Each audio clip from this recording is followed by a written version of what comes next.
पंतप्रधान मोदी आज जळगाव जिल्हा दौऱ्यावर येत आहेत। लखपती दीदी कार्यक्रमासाठी ते उपस्थित राहणार आहेत। जळगावच्या विमानतळासमोरील 100 एकर जागेमध्ये या कार्यक्रमाची जय्यत तयारी करण्यात आली आहे। तर जळगावमध्ये जवळपास 1 ते 1.5 लाख बचत गटाच्या महिलांची उपस्थिती असेल अशी ही माहिती आहे। आमदार एकनाथ खडसेंना मात्र या कार्यक्रमाचं निमंत्रण नाहीये। तर पंतप्रधान मोदी आता महाराष्ट्रामध्ये येत आहेत। महाराष्ट्रातल्या जळगावमध्ये त्यांचा हा दौरा आहे। लोकसभेसाठी पंतप्रधान मोदींनी महाराष्ट्रामध्ये प्रचार केल्याचं पाहायला मिळालं होतं आणि त्यानंतर आता ते विधानसभेच्या पार्श्वभूमीवर या ठिकाणी येत असल्याचं बोललं जात आहे। मात्र या कार्यक्रमाला जेव्हा पंतप्रधान मोदी जे भाजपचे एक मोठे नेतेही आहेत ते महाराष्ट्रामध्ये असताना एकनाथ खडसे जे भाजपच्या वाटेवर असल्याची चर्चा बऱ्याच दिवसांपासून रंगलेली आहे, त्यांना मात्र या कार्यक्रमाचं निमंत्रण दिलेलं नाहीये, त्यामुळे चर्चांना उधाण आलंय।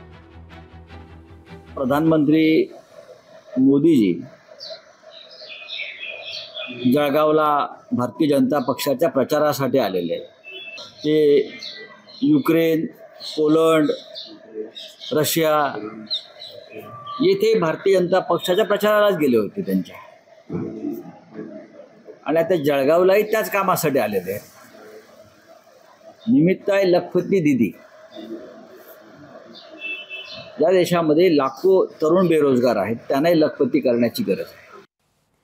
दरम्यान ज्या ठिकाणी जळगावमध्ये हा कार्यक्रम आज होणार आहे तिथला आढावा घेतला आपले प्रतिनिधी सुमित देशमुख यांनी। भारताचे पंतप्रधान नरेंद्र मोदी आज जळगाव जिल्ह्याच्या दौऱ्यावर असून लखपती दीदी या कार्यक्रमाच्या संमेलनासाठी ते आज जळगाव जिल्ह्याच्या दौऱ्यावर आहेत। उत्तर महाराष्ट्रामध्ये पंतप्रधान नरेंद्र मोदी हे पहिल्यांदाच या दौऱ्यावर येत असून या ठिकाणी संमेलनाच्या ठिकाणी लखपती दीदींच्या या कार्यक्रमामध्ये सर्व येणाऱ्या महिलांना ते संबोधणार आहे। या अगोदरच विमानतळावरती ते 11 वाजता सकाळी दाखल होणार असून या विमानतळावर दाखल झाल्यानंतर विमानतळाच्या प्रांगणामध्येच असलेल्या चित्रप्रदर्शन असेल आणि बचत गटात उत्कृष्ट कामगिरी केलेल्या महिलांशी ते संवाद देखील साधणार आहे। लखपती दीदी या कार्यक्रमाच्या संमेलनाच्या ठिकाणी आपण आहोत। या ठिकाणी पाहिलं तर प्रशासनाने अशी जय्यत तयारी केलेली आहे आणि लखपती दीदी या कार्यक्रमासाठी महिलांचा पण मोठ्या प्रमाणात प्रतिसाद या ठिकाणी दिसत आहे।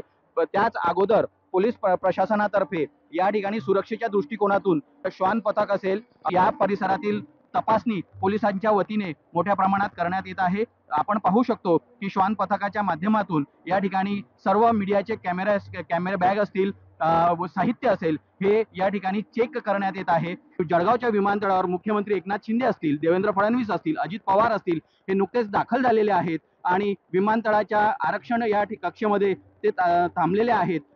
पंतप्रधान नरेंद्र मोदी हे 11 वाजेच्या दरम्यान या ठिकाणी दाखल होत असून 12 वाजता लखपती दीदी या संमेलनाच्या ठिकाणी ते उपस्थित राहून सर्व महिलांना ते संबोधणार आहेत।